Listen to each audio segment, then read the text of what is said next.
যেখানে ইসলামের কদর থাকে না সেখানে ইসলাম থাকে না। মক্কাতুল মুআজ্জামায় যখন ইসলামের কদর হয় নাই, তখন দ্বীন ইসলাম শরীয়ত প্রণেতা মুহাম্মদুর রাসূলুল্লাহ সাল্লাল্লাহু আলাইহি সাল্লাম, আল্লাহ তাআলা তাকে মক্কাতে রাখেন নাই, উনিও মক্কায় থাকেন নাই। মদিনাবাসী কদর করছে, আল্লাহ তাআলা দ্বীন ইসলাম মদিনায় চমকাইয়া দিছে।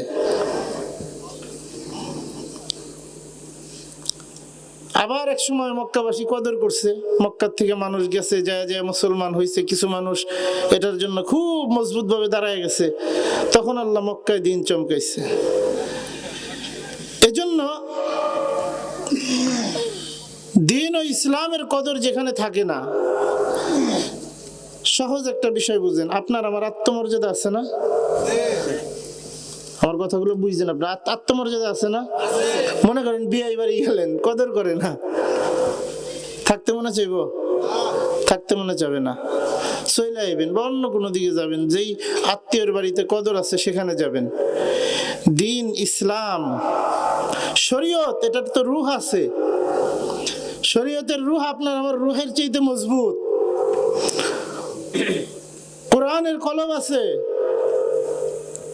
নবীজি হাদিসে বলেন ইন্না লিকুল্লি শাইইন কলবান ওয়া কলবুল কুরআনি ইয়াসিন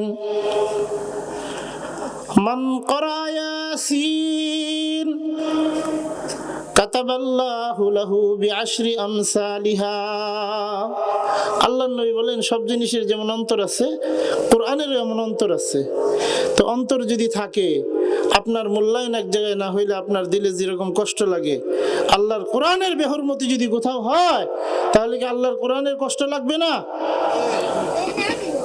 ওয়াজের দিন আজকে এই জায়গায় এত সুন্দর আয়োজন রাইখা যদি আমরা প্রতিদিন যেখানে টাস খেলি ওই জায়গায় বয়ে থাকি, প্রতিদিন কেমনে করলেন হুজুর? আমি কয়েকদিন এদিক দিয়ে আসা যাওয়ার পথে দেখছি যে ওখানে বয়ে টাস খেলে।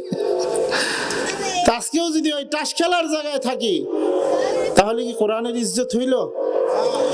এজন্য যতদূর পর্যন্ত মাইকের আওয়াজ যায়, যত বুঝমান বালেক মানুষগুলো আছেন, পুরুষরা আছেন, আপনারা মাহফিলে চলে আসেন। এই মজমা প্রতিদিন থাকবে না। মা বোনরা কোনো পুরুষ যদি বাড়িতে থাকে, তাহলে অত্যন্ত যত্নের সাথে আরে ঘর থেকে বের করে ওয়াজে পাঠাইয়া দেন, অন্তত বছরে একদিন ভালো মানুষের লোকে থাইকে আসো, এই কথা বললে বাড়ি থেকে পাঠাইয়া দেন। আল্লাহ তাআলা এই ধরনের একটা মাহফিল একজনের জন্য নয়, যদি কোনো আমল আমাদের পছন্দ হয়ে যায় আল্লাহর কাছে, আল্লাহ তাআলা এই ধরনের একটা মাহফিল আল্লাহ তাআলা পুরা এলাকাবাসীর নাজাতের জরিয়া বানায় দিবে। জবান খুলে পড়েন সুবহানাল্লাহ। আজকের মাহফিলে অনেক উলামায়ে কেরাম, কারণ পাশেই গোবিন্দল মাদ্রাসা, উলামায়ে কেরামের এলাকা, অনেক উলামায়ে কেরাম আসবেন। তো আমরা আজকের মাহফিলে যারা আসতে পারছি, আল্লাহ তাআলা আমাদেরকে যাদেরকে নিয়ে আসছেন, দেখবেন অনেক সময় আল্লাহর ফয়সালা হলো কিছু লোকের বদ আমলের কারণে আযাব আসে, আবার অনেক সময় কিছু লোকের নেক আমলের কারণে আল্লাহ আযাবকে থামায়া দেয়। এই যে আপনারা কিছু মানুষ আসছেন না, জানাজার নামাজ আছে না, এটা হলো ফরজে কিফায়া, কেউ যদি না পড়ে পুরা এলাকাবাসী গুনাহগার হবে, আর কিছু লোক পড়লে সবার পক্ষ থেকে আদায় হয়ে যায়। তো আজকে এই যে আপনারা কিছু লোক আসছেন, কিছু লোক আসার দ্বারা আল্লাহ পাক এই কিছু লোকের দিকে তাকায়া আল্লাহ পাক নিজের মনকে সান্ত্বনা দেন যে হ্যাঁ, আমার কিছু বান্দা আছে, আমার কিছু বান্দারা আমারে ডাকতেছে, আমার কিছু বান্দারা আমাকে স্মরণ করতেছে। আল্লাহ তাআলা আমাদেরকে মুমিন বানায়া, ইমানদার বানায়া মুসলমানের ঘরে দুনিয়াতে পাঠাইছেন। আমাদের কিছু কাজ আছে, আমাদের কাজগুলো আমরা এখন ভুলে গেছি। মুসলমানিত্বের আমল ভুইলা এখন মুসলমানের ঘরে সব বদ্দিনী আখলাক, বদ্দিনী আদর্শ, এগুলা অথচ আমি মনে করতেছি আমি মুসলমান, কিন্তু আসলে কি আমি মুসলমান? আমার মুসলমানিত্ব কি আসলে ঠিক হয়েছে? এগুলোর হিসাব করি নাই। মুসলমানের ঘরের জন্ম নিয়ে উল্টা পাল্টা কথা কয়, দিন বুঝে না, শরীয়ত বুঝে না। আল্লাহর কাছে একমাত্র পছন্দনীয় মনোনীত ধর্ম হলো ইসলাম। এর বাহিরে অন্য কিছু আল্লাহর কাছে গ্রহণযোগ্য নয়। ইসলাম ছাড়া আমরা যা কিছু সুন্দর মনে করি, যত আদর্শ আমরা গ্রহণ করি, ওগুলো আল্লাহর কাছে গ্রহণযোগ্য নয়। আল্লাহ তাআলা বলতেছেন, ওমাই ইয়াত্তাবি গায়রাল ইসলামি দীনা ফালাই ইউকবালা মিনহু ওয়া হুয়া ফিল আখিরাতি মিনাল খাসিরিন। ইসলাম ছাড়া অন্য কিছুকে যারা দিন বানাবে, ওগুলো আল্লাহর কাছে গ্রহণযোগ্য নয়। আখিরাতে সে ক্ষতিগ্রস্ত হবে, পরকালে ওই বান্দা ক্ষতিগ্রস্ত হবে। এজন্য দিন ও ইসলাম দিয়ে নিজেদেরকে সাজাইতে হবে।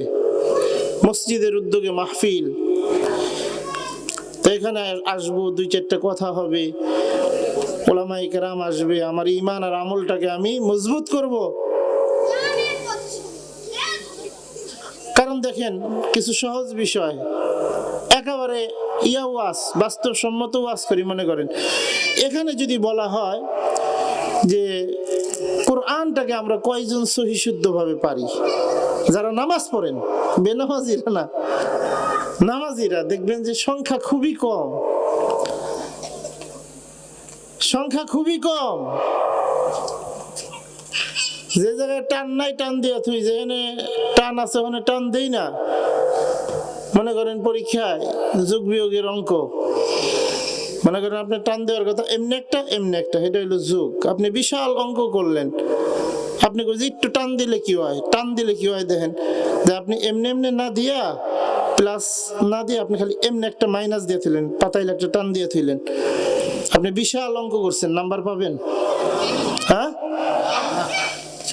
তা দুনিয়ার যোগ বিয়োগের অঙ্কর হিসাব যদি এরকম হয়, তা আপনি অনেক ইবাদত করছেন, কিন্তু আপনি ওই যে টান ঠিক মতো না দিয়ে আপনি পাতাইলে একটা টান এক জায়গায় দিয়ে থুইছেন।